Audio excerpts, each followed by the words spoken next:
오늘 우리에게 주시는 하나님의 말씀은 역대하 34장 8절에서 21절 말씀과 33절 말씀입니다. 봉독은 8절에서 19절, 33절만 하도록 하겠습니다. 요시야는 나라와 성전을 깨끗하게 한 뒤에 통치한 지 18째 해가 되는 때에 아살랴의 아들 사반과 마아세야 성주와 요아하스의 아들 요아 서기관을 보내서 주 그의 하나님의 성전을 수리하게 하였다. 이 세 사람은 힐기야 대제사장에게 가서 하나님의 성전에 들어온 돈을 그에게 건네주었다. 그 돈은 므낫세와 에브라임과 북이스라엘의 나머지 지역에 사는 백성과 유다와 베냐민의 모든 백성과 예루살렘 주민에게서 거두어 들인 것으로서 성전 문을 지키는 레위 사람들이 모아둔 것이었다. 그들은 이 돈을 주님의 성전 수리를 맡은 이들에게 맡겼고, 그들은 또 그 돈을 주님의 성전 수리를 직접 맡아 건축하는 이들에게 주어서 성전을 수리하게 하였다. 그들은 그 돈을 목수와 돌 쌓는 이들에게도 맡겨서 채석한 돌과 도리와 들보를 만들 나무를 사들여 유다의 왕들이 폐허로 만들어버린 건물들을 손질하게 하였다. 그 사람들은 일을 정직하게 하였다. 그들 위에 4명의 감독이 있었다. 모두 레위 사람들인데 무라리 자손 가운데서는 야핫과 오바댜, 고핫 자손 가운데서는 스가랴와 무술람이 성전을 수리하는 일을 맡아 하였다. 이 레위 사람들은 모두 음악에 익숙한 사람들이었다. 그들은 목도꾼을 감독하고 각종 공사 책임자들을 감독하였으며 어떤 레위 사람은 기록원과 사무원과 문지기의 일을 맡았다. 힐기야 제사장은 주님의 성전에서 궤에 보관된 돈을 꺼내다가 모세가 전한 주님의 율법책을 발견하고 사반 서기관에게 자기가 주님의 성전에서 율법책을 발견하였다고 하면서 그 책을 사반에게 주었다. 사반이 그 책을 가지고 왕에게 나아가서 보고하였다. 임금님께서 종들에게 명령하신 것을 종들이 그대로 다 하였습니다. 또 주님의 성전에 있는 돈을 다 쏟아서 감독들과 건축하는 사람들에게 맡겼습니다. 이렇게 보고하고 나서 사반 서기관은 힐기야 제사장이 자기에게 책 한 권을 건네주었다고 왕에게 보고했다. 그리고 사반은 그 책을 왕 앞에서 큰 소리로 읽었다. 왕은 율법의 말씀을 다 듣고는 애통해하며 자기의 옷을 찢었다. 이와 같이 요시야는 이스라엘 자손에게 속한 모든 땅에서 혐오스러운 것들을 다 없애버리고 이스라엘의 모든 사람으로 주 하나님을 섬기게 하였으므로 요시야가 살아있는 동안에는 백성이 주 조상의 하나님께 복종하고 떠나지 않았다. 아멘.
오늘 설교 말씀은 제목은 예배당을 고치다 성전으로 지어지다, 예배당을 고치다 성전으로 지어지다라는 제목의 말씀을 나누겠습니다.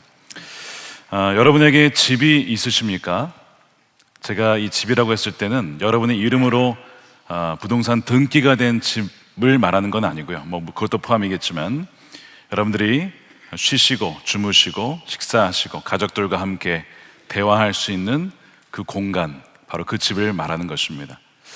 여러분, 가족은 건물이 아니죠. 사람이 가족이지만 집이 없는 가정을 한번 생각해 보시기 바랍니다. 집이 없는 가정과 가족이 과연 제대로 세워질 수 있을까? 아마 굉장히 어려울 겁니다. 비가 와도 눈이 와도 피할 수가 없다면 또 함께 잘 수 없고 식사할 수 없다면 그러면 여러분 그 가정을 어떻게 세울 수가 있을까요? 오늘날 그런데 집 없이 살아가는 분들이 굉장히 많이 있다는 겁니다. 전 세계적으로 1억 2천만 명이 전쟁 때문에, 박해 때문에, 핍박 때문에 여러 가지 이유로 자신의 고향을 떠나서 집 없이 살아가는 이런 실향민들이 굉장히 많습니다.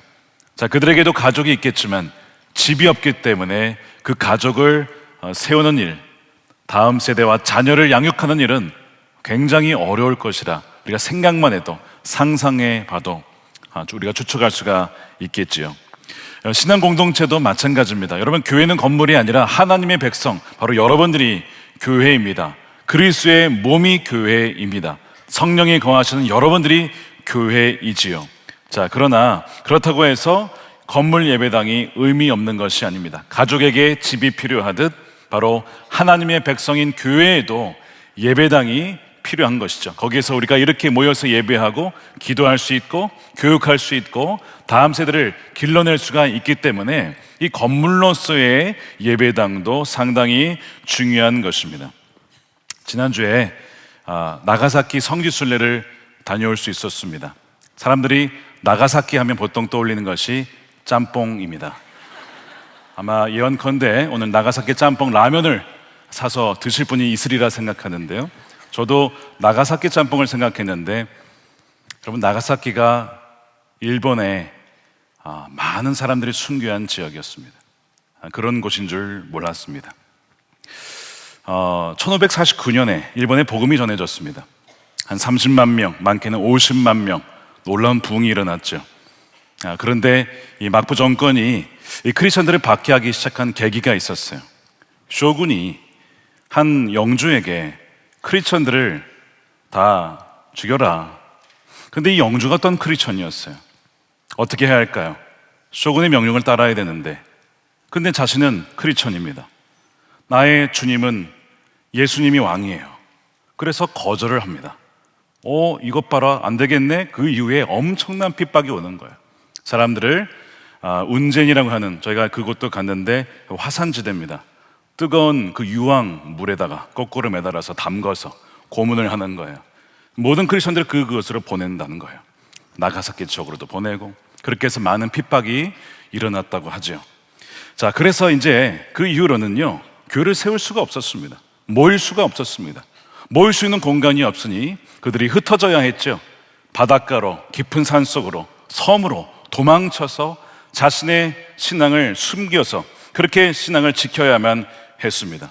그러니까 예배당이 없다는 것은 단지 모일 공간이 없다는 정도가 아니라 하나님 백성이 함께 모여서 서로를 붙잡아주고 또한 함께 예배할 수 있는 그 공간이 없어지는, 그런 믿음을 전수할 수 있는 중심이 사라지게 되었다라는 것을 의미한 것이었습니다.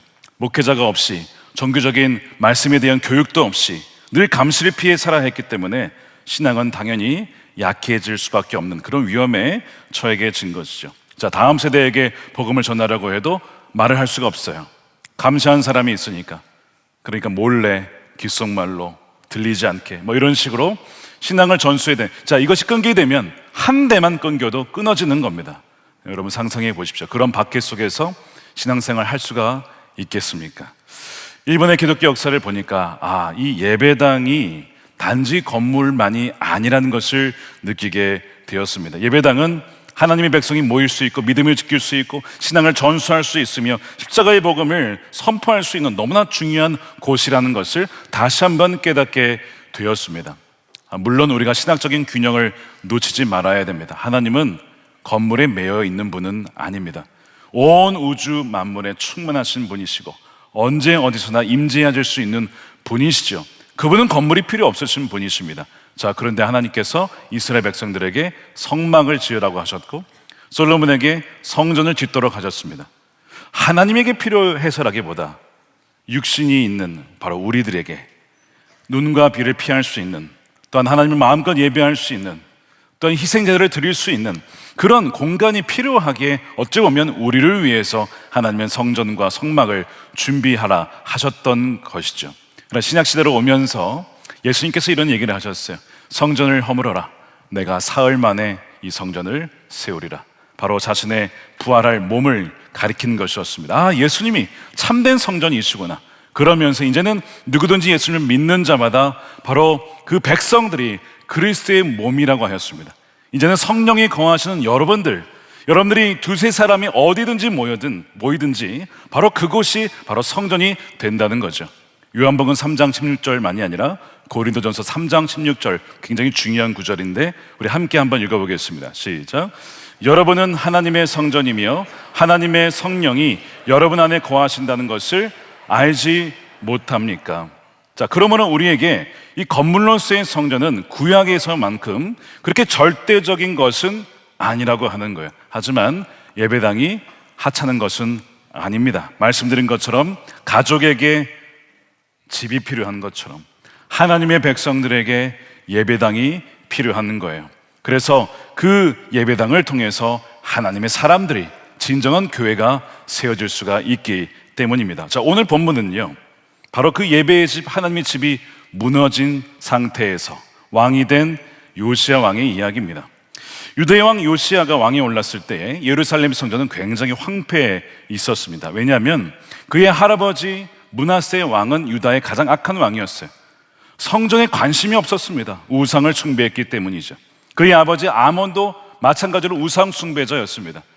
대를 이어서 하나님의 성전에 관심을 갖는 사람이 없었기 때문에 하나님의 성전이 무너지기 시작했던 것이죠.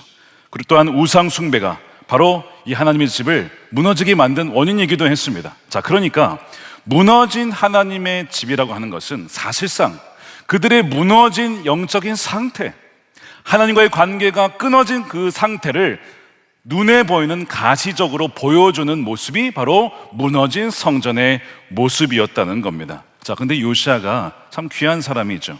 아니, 아버지도 우상숭배자, 할아버지도 우상숭배자. 그런데 어떻게 요시야 같은 인물이 나왔을까? 하나님의 특별한 은혜를 입은 사람이에요.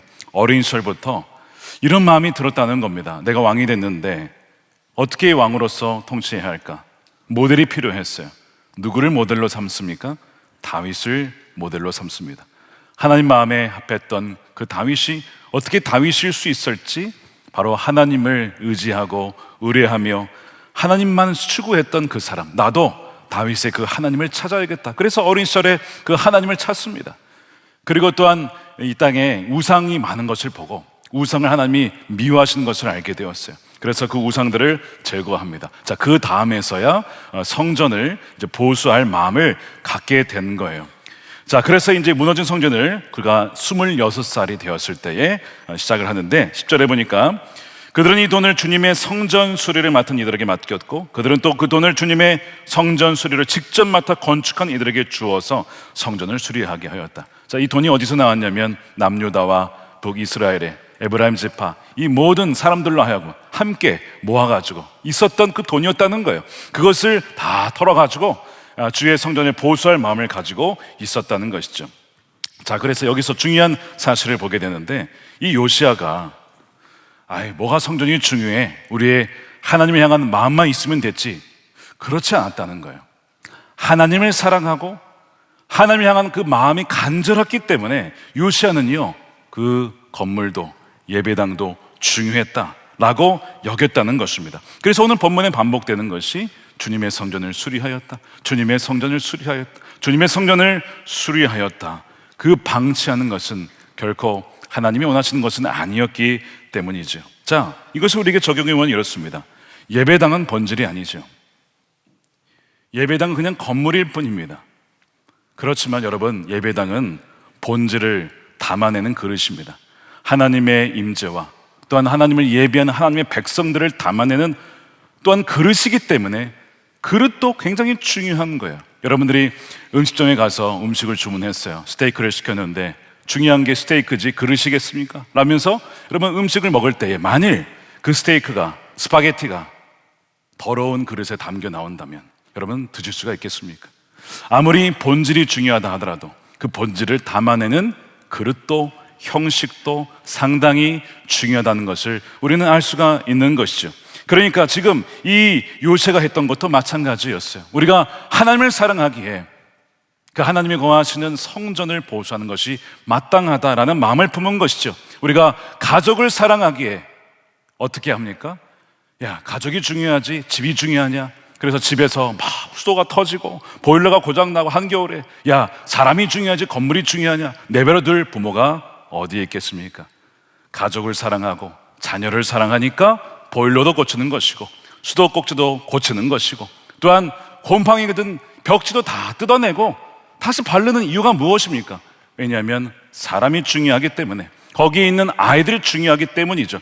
마찬가지입니다. 우리가 하나님을 사랑하기에, 하나님의 백성들을 사랑하기에, 또한 그리스도의 몸된 주의 백성들이 거하며 예배하는 이 예배당을 우리가 보수하는 일, 그것은 곧 하나님을 사랑하고 우리의 이웃을 사랑하고 우리의 몸된 주의 백성들을 사랑하는 방법 중에 하나라는 것이죠. 우리가 본당을 완공한 지 20년이 됐습니다. 2006년에 저희가 입당 예배를 드렸어요. 저도 이 자리에서 함께 예배를 했던 기억이 엊그제 같습니다.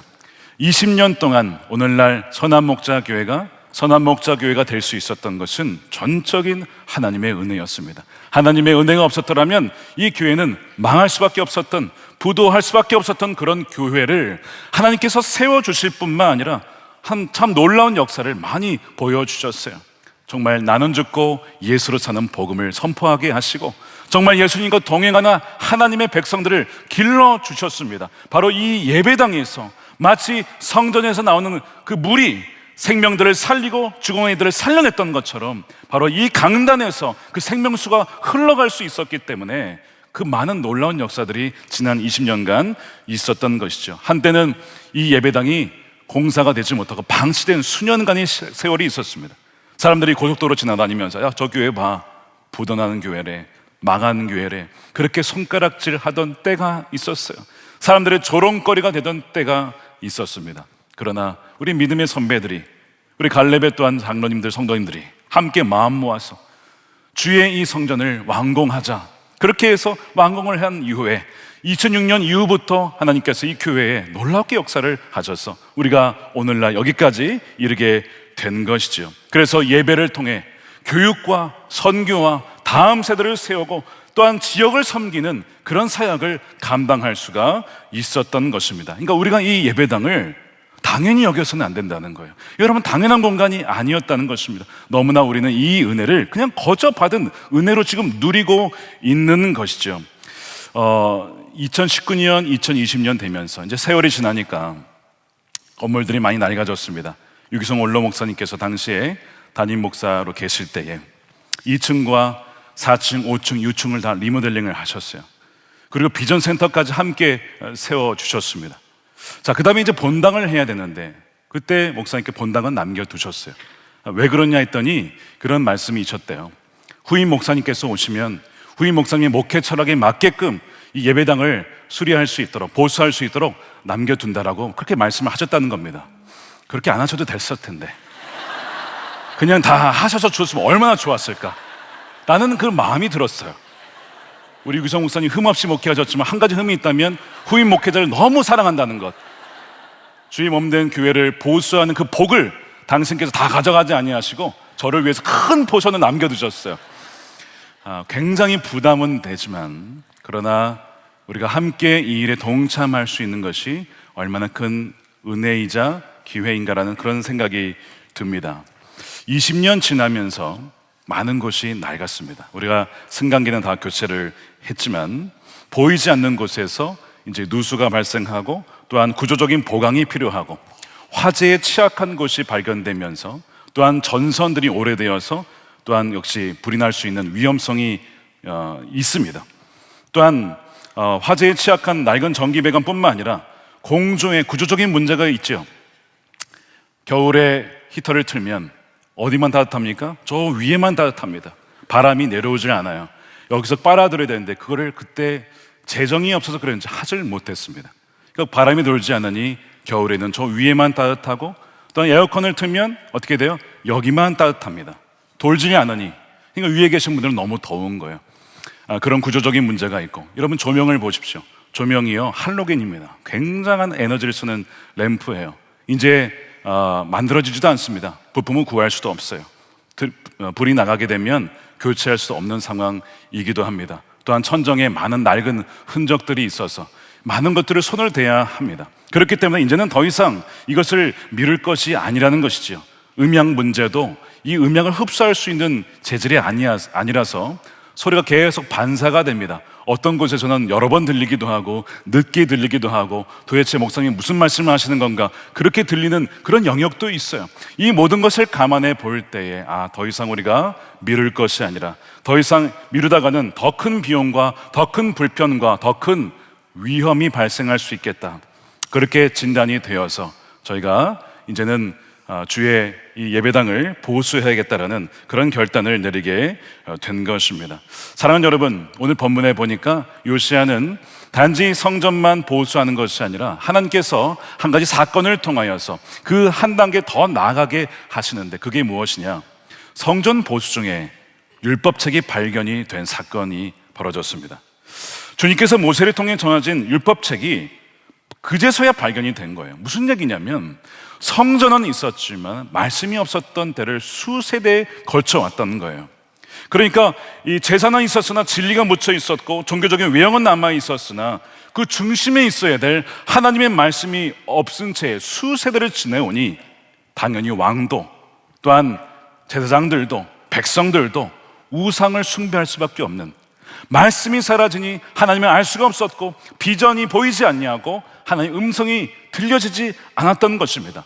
낡은 것이 문제가 아니라 무너진 것이 문제가 아니라 하나님의 말씀을 듣지 못한 그 영혼의 기갈이 바로 성전의 무너짐까지 이어졌던 것이죠. 자, 이 말씀은 우리에게 좀 중요한 이야기를 던집니다. 우리가 살다 보면 여러 가지 문제를 경험합니다. 환경의 문제, 또 고쳐야 될 문제, 그런 많은 문제들 속에서 진짜 문제가 무엇일까?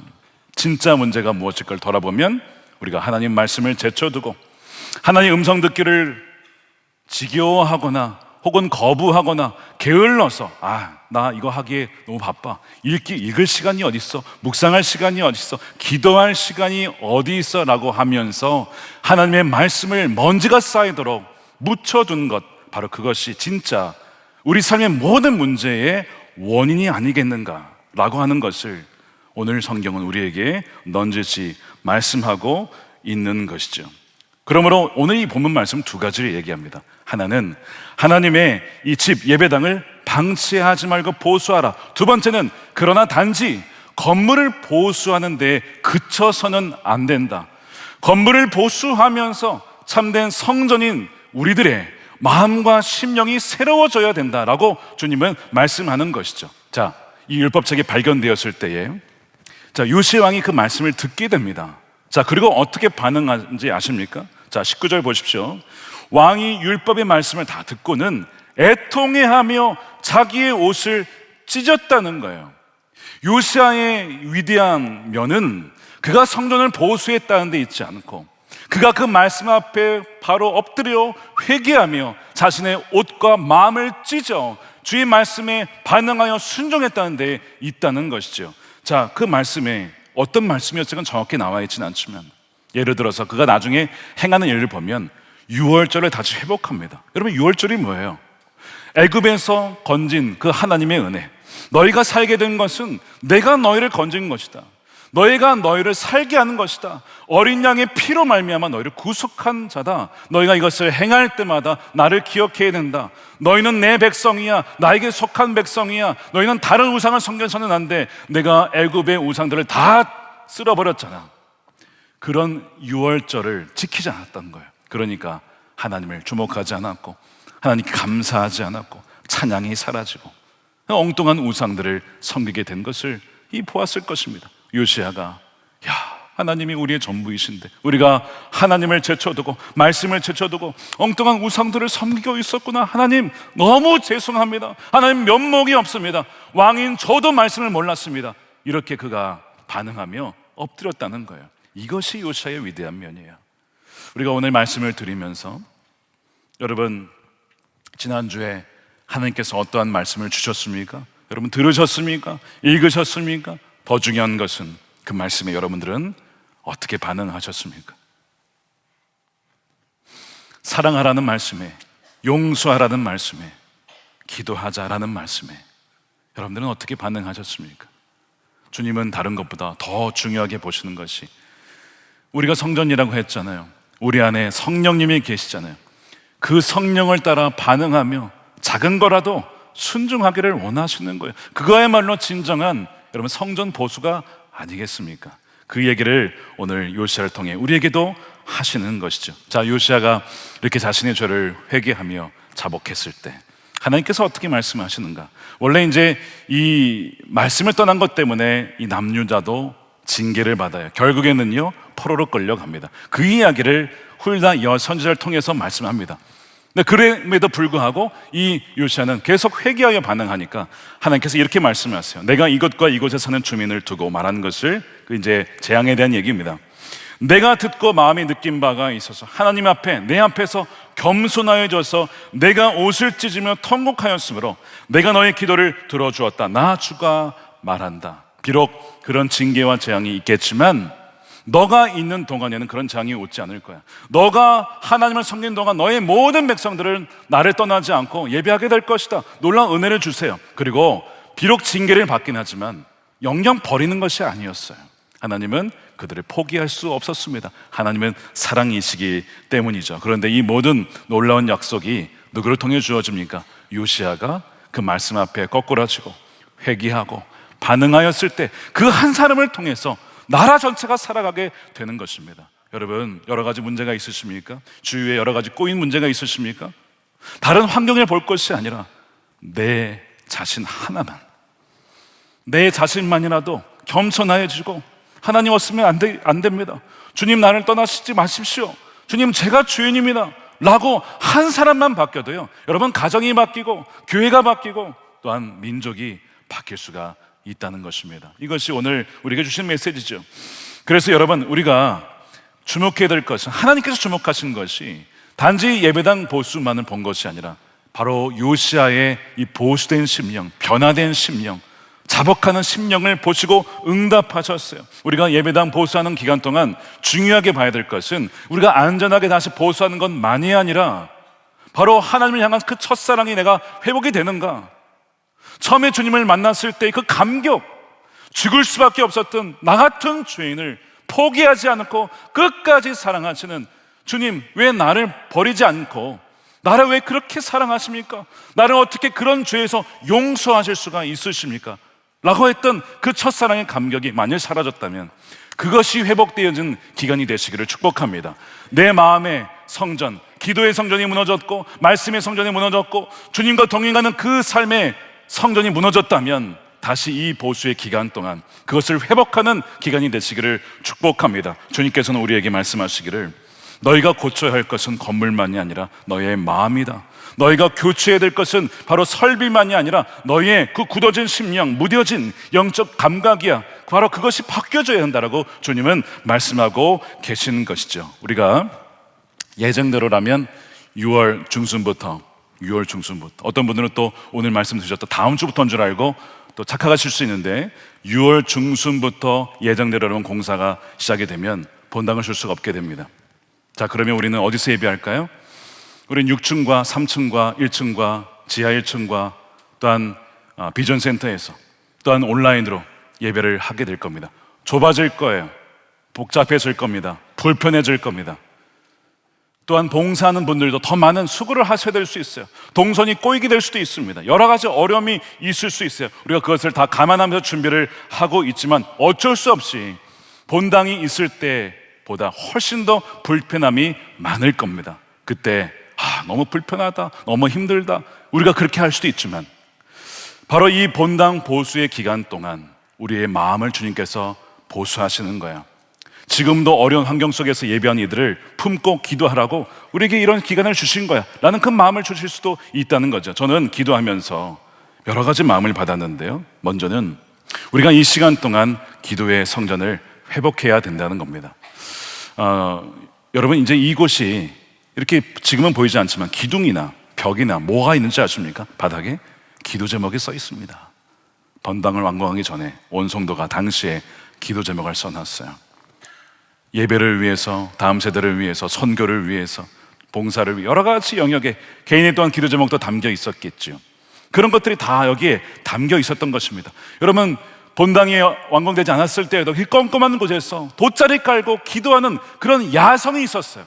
과연 지금 우리도 그런 기도의 야성이 있습니까? 왜 한국교회가 지금 무너져가고 있는 것 같죠? 70년대, 80년대 그렇게 기도원만 가면 가득가득 찼던 사람들이 보이지 않습니다. 이제는 기도하지 않아도 배가 불러요. 기도하지 않아도 돈으로 해결할 수가 있어요. 하나님이 없어도 굳이 매달리지 않아도 할 수 있는 시대가 되어버려서 이제는 기도는 시간 낭비야, 못하러 기도해, 이런 마음이 혹시 우리 안에 있지 않습니까? 여러분, 그렇다면 그것이 벌써 기도의 성전이 무너졌다는 뜻이에요. 그래서 마음이 주신 것이, 우리가 금년 성전 집회를 저녁 8시부터 한 10시까지, 11시까지 드리게 되는데 그 끝날 것이 아니라 입으로 다시 모여서 다시 12시, 1시 그 넘어서까지 기도하라는 마음을 하나님이 주시는 거예요. 여러분들의 얼굴을 보니까 주님, 저는 아니지요, 저에게 그런 말씀하시는 건 아니지요 라는 그 표정인데, 마음이 감동이 되신 분들은 여러분 2부에 참여하셔서 12시 넘어서까지, 자정 넘어서까지 기도하는 그 기도의 시간을 통해 여러분이 무너졌던, 무뎌졌던 여러분의 심령이 살아나는 시간으로 삼으시길 축복합니다. 또한 이 시간 동안 우리는 더 깊이 연결되어야 할 것입니다. 함께 모이지 못하다 보니까 더 우리는 서로 챙겨야 됩니다. 목장 안에서 우리의 목장, 목원이 예배에 나왔나? 서로 챙겨주는 거예요. 연락하는 거예요. 너 어디서 예배드려? 나 3층에서, 나 6층에서, 지하 1층에서. 그래, 끝나고 만나자. 이렇게 서로 챙겨주는 것이죠. 또한 우리가 때로는 목장 예배를 드릴 겁니다. 목장 예배는 뭐냐? 여러분들의 가정에서 어떤 특정한 공간에서 온라인으로 우리 목장원들이 함께 모여서 함께 예배를 하는 거예요. 또한 초원으로 모여서 예배할 수 있고요. 교구가 광야 예배를 드릴 수도 있습니다. 광야 예배, 바깥에서 예배하는 거예요.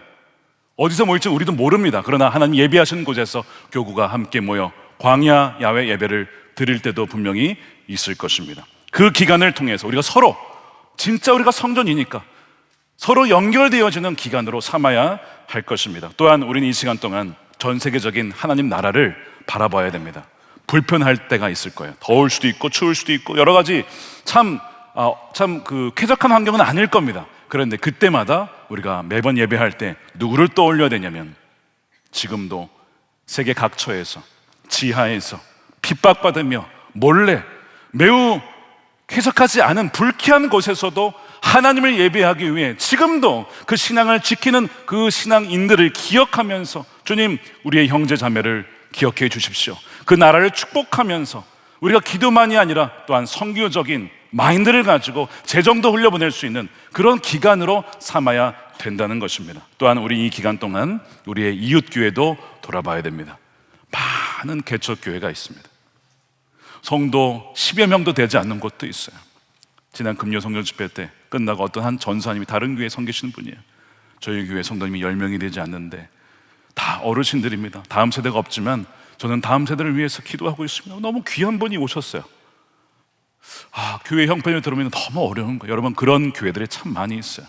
우리가 그 5개월 기간 동안 교구별로 순서를 정해서 그 주간은 예를 들면 우리 형제교회, 자매교회, 우리 어려운 교회를 찾아가서 예배합시다.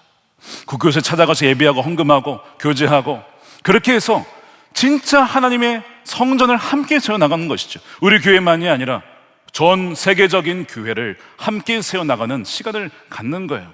제가 이 얘기를 했더니 우리 재정위원장님께서 걱정하시는 거예요. 목사님, 성도님들 나가서 다른 곳에 헌금하면 우리 어떡합니까? 걱정하시더라고요. 제가 그런 마음을 가졌어요. 선화목자교회가 지금까지 이런 은혜를 누릴 수 있었던 것은 우리가 부채가 엄청 많을 때, 가장 어려울 때 정말 어려운 교회와 선교사님들과 성도를 아낌없이 도와주었기 때문에 하나님께서 이곳에 더 많은 복을 부어주셨다는 것을 우리는 결코 잊어서는 안 됩니다. 우리가 예배당을 보수한다고 해서 선교를 줄인다거나 교육을 줄인다거나 돕는 일을 줄인다면 그건 결코 하나님이 기뻐하시는 일이 아니겠죠. 하나님의 집을 세운다는 것은 바로 우리 한국교회와 열방을 함께 세워나가는 일이 되어야 한다는 것입니다. 바로 이것이 눈에 보이는 건물 성전만 보수하는 것이 아니라 보이지 않지만 영원한 그리스도의 몸된 참된 성전을 보수하는 일이 된다는 거예요. 자, 오늘 말씀은요, 결론이 뭐냐? 자, 이렇게 해서 아름답게 성전을 보수했다, 이게 아닙니다. 요시아는 중간에 죽어요. 전쟁 중에 죽습니다. 종교개혁이 미완성으로 끝납니다. 그리고 성전마저도요, 나중에 바벨론에 의해서 파괴가 돼요. 아, 이거 뭐 헛수고 한 거 아니냐, 이렇게 생각이 들잖아요. 네, 여러분, 그렇지 않다는 거예요. 요시아의 통치 기간에 누가 있었느냐? 나중에 이제 기원전 605년이죠. 그때 다니엘과 세 친구들이 바벨론으로 끌려갑니다. 자, 시기상으로 보면 그들이 초등학교 시절을 어느 때에 보냈을까요? 요시아 종교개혁 시절에 보냈어요. 자, 그러면 이 다니엘이 뭘 봤을까요? 요시아 왕이 자신의 옷을 찢고 마음을 찢고, 하나님, 우리가 범죄했습니다. 우리가 말씀을 떠나 살았습니다. 주님, 우리를 용서해 주십시오. 우리를 새롭게 해 주십시오. 그러면서 부모 세대가 돈을 모아, 재정을 모아 무너진 성전을 함께 세워나가는 그 과정들, 하나님을 사랑한다는 것이 무엇인가? 하나님의 성전을 재건한다는 것이 무엇인가? 정말 어떤 환경 속에서도 하나님을 최우선으로 여긴다는 것이 무엇일까를 다니엘과 세 친구들은 봤다는 것입니다. 그리고 끌려갔어요. 성전도 파괴가 됐어요. 바벨론에 갔는데 이들이 어떻게 합니까? 여러분, 다니엘 기억나십니까? 1장 8절에 어떻게 돼 있어요? 다니엘은 뜻을 정하여 왕의 음식과 그가 마시는 포도주로 자기를 더럽히지 아니하리라 하고, 뜻을 정하여 그 성전이 없는 곳에서, 그래서도 거기서도 하나님을 예비하는 자로 살아갑니다. 기도하면 죽일 거야 라고 할 때에도 하루에 3번 예루살렘을 향하여, 성전이 있는 곳을 향하여, 지금 성전이 없는 데도 불구하고 하나님을 갈망하는 마음으로 그렇게 목숨 걸고 3번이나 기도했던 그 다니엘이 누구예요? 바로 요시아가 세우고자 했던, 여러분, 참된 성전인 것입니다. 다니엘과 세 친구들이 무너지지 않는 성전이었던 거예요. 비록 건물은 무너졌지만, 그러나 사라진 게 아니라 어디로 간 거예요? 바벨론의 다니엘과 세 친구들을 통하여 거기에 성전이 세워진 거예요. 그들이 모여서 기도할 때마다 놀란 기도의 응답이 있었습니다. 죽이고자 했던 일도 벌어졌다가 사라지고, 그렇죠? 어려운 핍박이 있다가도 사라지고, 불구덩이 던져졌다도 살아나고, 놀란 그 역사가 왜 일어났을까요? 바로 요시아가 성전을 보수하면서 하나님께 기도했던 그 모든 것이 이들을 통해서 이루어지게 된 것입니다. 저는 동일한 기도를 하고 있어요. 본당을 보수할 때, 예배당을 보수할 때, 주님, 건물만 보수하는 거 아니라 우리의 심령이, 우리의 신앙이 보수되어지고, 또한 우리 다음 세대가, 이렇게 부모 세대가 주님을 사랑하는 마음으로, 적지만 전구 하나 내가 하나 바꾸리라, 내가 카펫 한 줄이라도, 또한 강단에 한 줄이라도 내가 여기에 참여하리라는 그 모습을 보면서 우리 아이들도 똑같이 하나님을 사랑하는 법, 하나님을 가장 우선순위 여기는 법을 배울 수 있는 그런 세대가 되어서 바벨론 같은 세상 속에서 거기에 굴하지 아니하는 그런 믿음의 세대가 세워지기를 저는 그렇게 기도하고 있습니다. 그래서 어떻게 기도해야 될까요? 주님, 우리 자녀들이 불편한 환경 속에서 예배를 하게 될 때 편안함이 익숙한 세대가 아니라 불편한 상황 속에서도 거룩한 야성을 가질 수 있는 세대가 되게 하여 주십시오. 주님, 환경이 좋을 때만 예배하는 세대 아니라 환경이 흔들려도 믿음을 지키고 부르신 곳에서 성전이 되는 세대가 되게 해 주십시오. 주님, 화려한 바벨론 앞에서 흔들리지 않고 뜻을 정하여 타협하지 않는 세대가 되게 해 주십시오. 우리의 기도가 되어야 할 것입니다. 다시 서론으로 돌아가서 나가사키 이야기로 마치도록 하겠습니다. 잠보 크리스천들이 수백 년간 핍박을 받았어요. 사람들이 생각하기에, 야, 이제 크리스천들은 다 사라졌다. 그 핍박을 누가 견딜 수가 있겠습니까? 코를 베어버리고 뜨거운 유황 거기에 다 담궈버리고 따르는 십자가에 매달려 죽여버리는데 누가 남을 수 있겠어요? 사라졌구나 싶었습니다. 자, 그런데 아니었어요. 1864년에 그 나가사키 시에 오우라 천주 교회가 세워집니다. 이것은 외국인들을 위해서 세워진 곳이었어요. 저희가 셋째 날 방문한 곳인데, 자, 이 교회가 세워지자 어떤 일이 벌어졌냐면 숨어 있었던 크리스천들이 나오기 시작합니다. 그러면서 그 신부님을 찾아가서 저희도 같은 마음입니다. 무슨 얘기냐면 우리도 크리스천입니다. 우리도 예수를 믿는 사람들입니다. 처음에 12명이었는데 나중에 보니까 수만 명이 있었던 거예요. 수만 명이 200년 넘게 그 핍박을 견뎌내고 바다에서 산에서 섬에서 신앙을 지켜온 이들이 그렇게 존재하고 있었던 거예요. 근데 교회가 세워지니까 이들이 용기를 낸 거예요. 그 교회를 중심으로 모이기 시작한 거예요. 문제는 그것 때문에 이들이 드러나니까 다시 바퀴가 시작이 돼요. 그전에는 예수님을 배교하고 그런 마음이 있었는지는 모르겠지만 이제는 그렇지 않아요. 핍박을 받아서 유배를 가도 끌려갑니다. 거기서 죽는다 하더라도 그 핍박을 계속 견뎌내요. 교회가 세워져가 10년이 되지 않아서 이 기독교 금교령이 사라지게 됩니다. 메이지 정부가 들어서면서 1889년에는 아예 종교의 자유가 허용이 되면서 이제는 핍박이 사라지게 되죠. 제가 다음 주에 더 자세히 말씀을 드리겠지만 일본 전역의 복음화율이 1%가 되지 않습니다. 나가사키 현은 5%가 넘고 나가사키 현의 이 서쪽에 있는 교토 열도는요 15%가 넘습니다. 어떻게 그렇게 많은 그리스도인들이 존재할 수 있을까? 바로 순교하기까지 목숨을 지켜 신앙을 지켰고 200년 넘게 핍박을 견뎌낸 그들을 누가 봤을까요? 자손들이 본 겁니다. 자손들이 그 부모를 보고 할아버지를 보고 할머니를 보고 대대로 이어져 오고 있다는 거예요. 우리가 일본을 무시할 게 아니라 여러분 그 핍박 속에서도 지켜낸 그 그리스도인들은요 일당 백, 일당 천과 같은 그런 백성들이라는 거예요.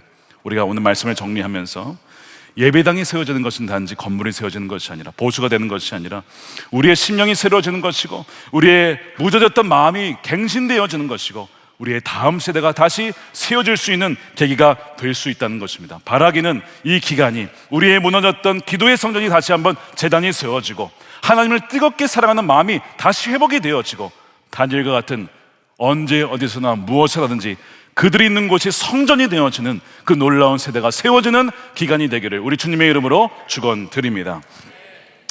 이 시간 우리 함께 기도할 텐데요. 여러분 이게 뭔지 아십니까? 유치국 아이들이 앞으로 몇 개월 동안 모을 저금통입니다. 이게 블럭이에요. 아이들 하나씩 모으면 뭘 만들까요? 교회를 만들 겁니다. 어린이국 우리 학생들도 여기다가 색칠을 하면서 동전을 모아서 가져올 거예요. 청소년국 아이들도 약정을 통해서 기도로 물질로 참여할 것입니다. 돈이 얼마나 내느냐 중요한 게 아니라 정구 하나라도 예배당에 빛 비추는 저 빛 하나만이라도 주님 저도 함께 참여하고 싶습니다. 그 빛이 그냥 물리적인 빛이 아니라 이 예배당에 참여하는 많은 어둠 속에 있는 지쳐있는 분들, 공황장애, 우울증, 삶의 소망을 잃은 이들에게 그들에게 진정한 주의 진리의 빛, 사랑의 빛이 비춰지는 그 빛이 되는 일에 하나님 저도 쓰임받고 싶습니다. 온 세대가 함께 지어가는 거예요. 이 시간 여러분 이 약정서를 보십시오. 기도로 물질로 동참하실 수가 있어요. 온라인으로 참여하시면 QR코드로 참여하실 수 있고 또한 현장에 오신 분들도 QR코드로 참여하실 수가 있습니다. 어떤 방식이든 간에 어떠한 만큼이든 간에 중요한 것은 우리가 마음 모아서 주님께서 임재하시고 주님께서 지난 20년간 마치 에스겔 47장에 성전에서 나오는 흘러가는 물이 가는 곳곳마다 생명들을 살리고 사회마저도 살린 것을 보며 마치 이 교회가 지난 20년간 그렇게 쓰임 받았는데 앞으로 20년, 앞으로 30년, 앞으로 40년 주님이 오시는 그날까지 계속해서 성전에서 흘러나오는 이 복정이라고 하는 복의 우물이 온 열방에 생명수를 흘려보내는 그런 터전이 되고 예배당이 되기를 그렇게 원하는 마음으로 우리가 동참하며 기도했으면 좋겠습니다. 이 시간 함께 기도할 때 주님 지난 20년 동안 이 예배당을 잘 사용할 수 있도록 인도해 주시면 감사하고 많은 사람들이 이곳에서 은혜를 받았고 변화되었고 또한 주님께 자신의 삶을 바쳤습니다. 주님 그러나 이게 다가 아니라 앞으로 또한 20년 40년을 준비하며 주님 계속해서 에스겔 47장의 그 놀라운 비전이 이 복정이라고 하는 복의 우물이 계속해서 북한을 향하여서 열방을 향하여서 흘러나갈 수 있도록 다음 세대와 이웃과 디아스포라와 북한과 열방을 향해 흘러나가는 복의 우물이 주님 되게 하여 주시옵소서. 그 일에 주여 우리를 사용하여 주시고 하나님 5개월의 시간이 건물만이 아니라 우리의 심령이 새롭게 보수되어지는 기간이 되게 해달라고 우리 함께 동성으로 기도하겠습니다. 살아계신 아버지 하나님 감사합니다. 주님 우리를 부르시고 우리를 성도로 삼으시고 우리 참된 성도이신 주님을 알게 하심에 감사합니다. 주님 예배당이 주님의 것입니다. 주님의 터전입니다. 주님이 임재하시는 아버지 우리에게 정신의 역사하여 주셔서 한 명 한 명 하나님의 사랑으로 세워주시옵소서. 나는 누구의 서로 살아가는 이 터전이 되게 하여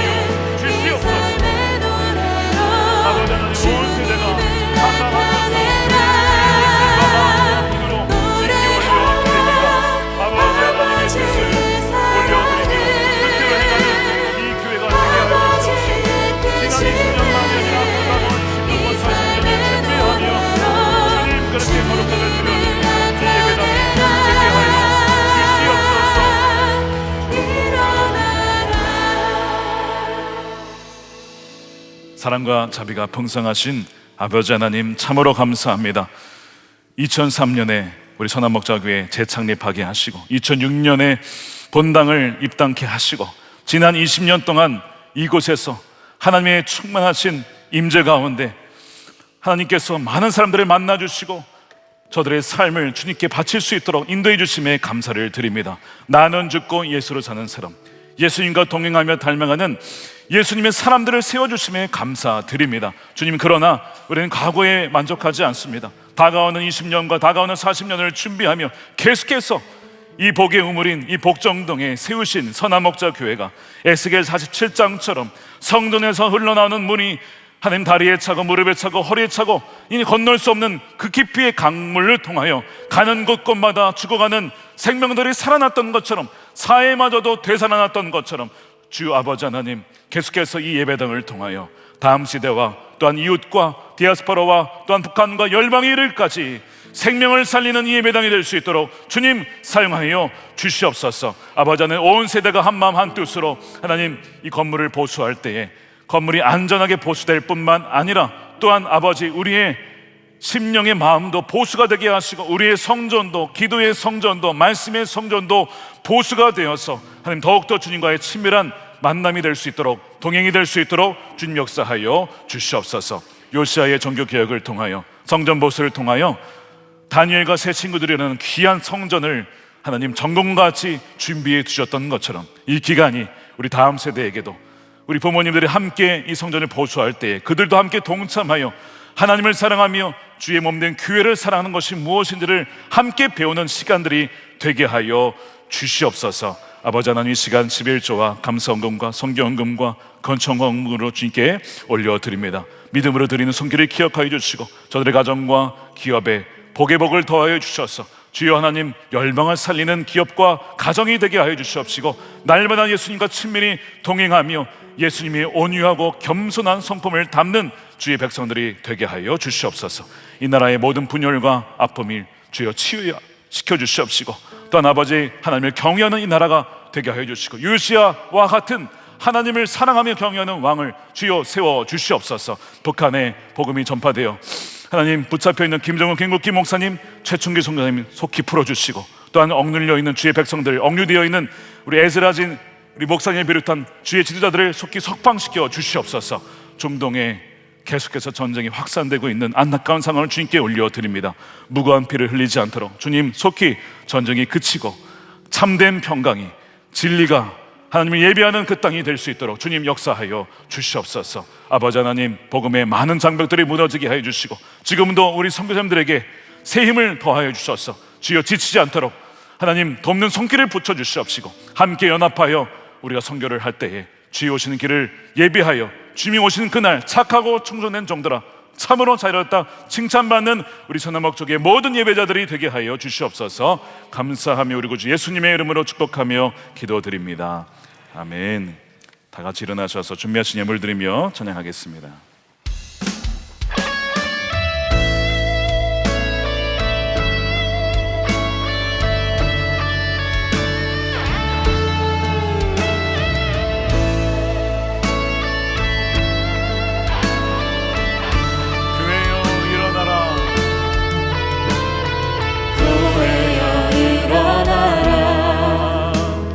주께서 부르시니 두려움과 실패 내려놓고 교회여 일어나라, 교회여 일어나라. 주께서 보내시니 우릴 부르신 삶의 자리에서 교회여 일어나라. 우리 세상의 빛, 세상의 빛,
기도하겠습니다. 우리의 영원한 참된 성전 되시고 왕 되신 예수 그리스도의 크신 은혜와 아버지 하나님의 측량할 수 없는 무한한 사랑하심과 성령님의 가망함동 교통 내주하심이 주의 예배당을 보수할 뿐만 아니라 주의 성전인 우리의 마음과 심령을 새롭게 보수하며 무너졌던 기도와 말씀의 성전을 세우고자 주님 앞에 결단하며 나아가는 사랑하는 우리 모든 예배자들 머리 위에 저들의 가정과 일터와 사랑하는 자녀들과 주의 몸된 교회와 조국 대한민국과 열방 가운데 영원히 함께 하시기를 간절히 축원하옵나이다. 아멘.